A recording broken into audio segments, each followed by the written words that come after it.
오늘의 학습 목표를 살펴볼까요? 오늘 학습을 통해 여러분은 식물의 성장 단계별로 필요한 적정 습도 값을 알 수 있습니다.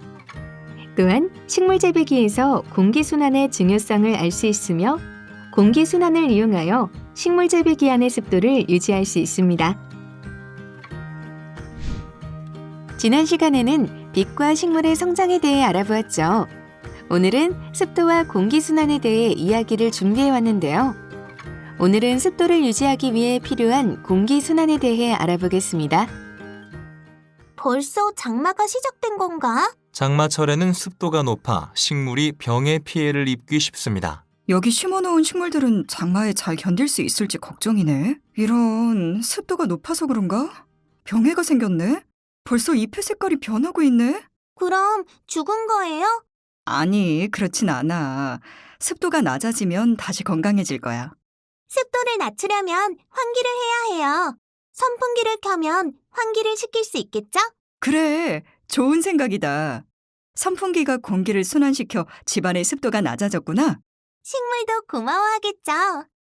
습도가 높아지면 잎의 색이 변할 수 있습니다.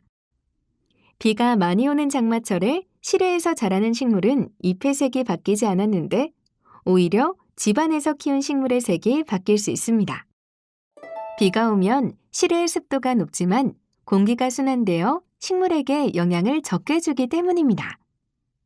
이번 시간에는 습도가 식물의 성장에 어떤 영향을 미치는지 알아보고 공기를 순환해야 하는 이유에 대해 살펴보겠습니다.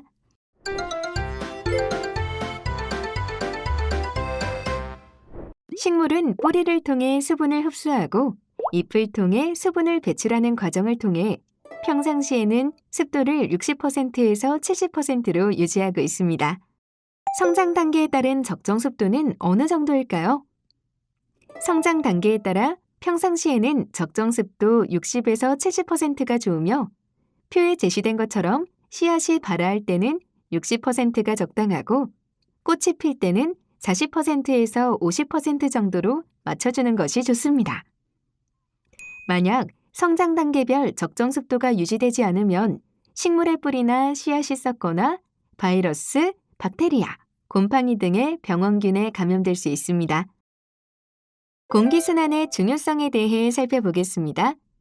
식물의 잎의 뒷면과 어린 줄기의 표피에는 현미경으로 볼 수 있는 작은 구멍이 있는데 이것을 기공이라고 합니다.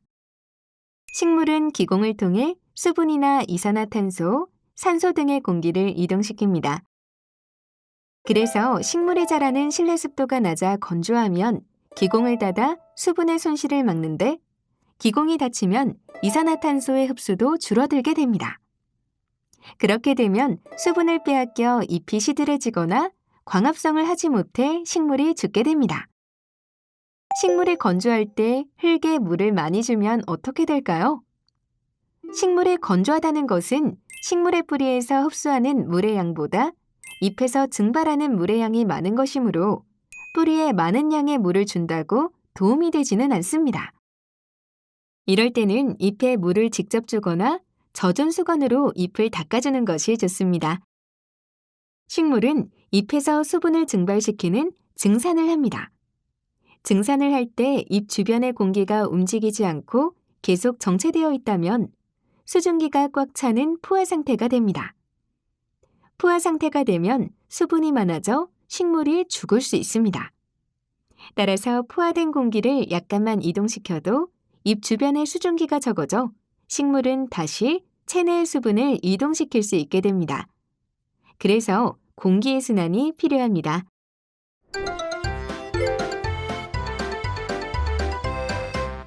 엔트리를 실행한 다음 공출 언더바 공기순환을 불러옵니다. 그리고 교재를 확인하면서 시간 설정과 관련된 코드를 작성합니다.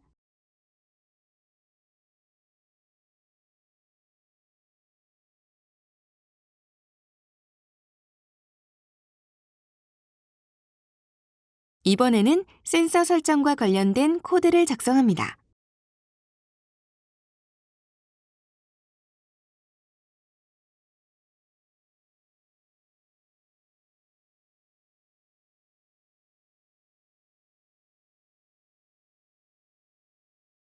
완성된 프로그램을 실행한 다음 순환팬 시간을 클릭해 시간을 입력합니다.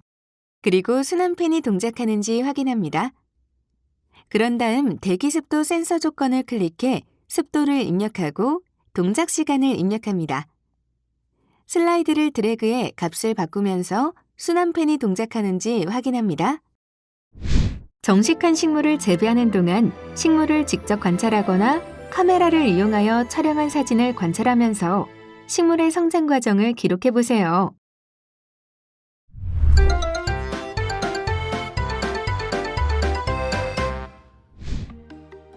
습도가 일정하더라도 공기가 순환되지 않으면 포화 상태가 되죠.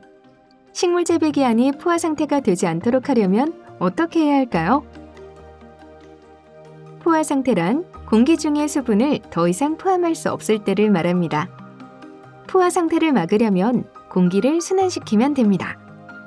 그리고 습도는 온도와 관련이 있는데 온도가 올라가면 습도는 내려갑니다. 순환 환기팬을 이용하면 습도를 낮출 수 있다는 것을 알았죠. 그렇다면 습도를 높이려면 어떻게 할까요? 습도를 높이기 위해 흙에 물을 뿌리는 것은 토양 습도는 올라가지만 대기 습도에는 직접적인 영향을 미치지 않습니다.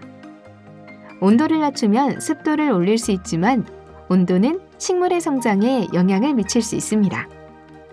또 다른 방법은 공기 중에 수분을 직접 공급하는 방법으로 분무기로 물을 뿌리는 것입니다. 실내의 습도와 식물 재배 기한의 습도는 같을까요? 다를까요? 다르다면 그 이유는 무엇 때문일까요? 실내 습도와 식물 재배 기한의 습도는 다를 수 있습니다. 식물 재배기는 밀폐된 공간이기 때문에 공기순환이 잘 안 됩니다. 그리고 식물 재배기는 LED 등으로 온도를 조절하기 때문에 실내 온도와 식물 재배 기한의 온도는 다를 수 있습니다. 식물은 광합성 과정에서 수분을 내보내기도 하는데 이처럼 다양한 요인으로 인해 실내와 식물 재배 기한의 습도는 다를 수 있습니다. 오늘은 눈에 보이지 않는 습도가 식물의 성장에 많은 영향을 미친다는 것을 알아보았습니다. 집에 있는 식물을 살펴보고 습도가 부족하거나 과하지 않은지 살펴보세요. 우리가 재배하고 있는 식물이 잘 자라고 있기를 바라며 오늘 시간을 마치겠습니다. 모두 다음 시간에 만나요.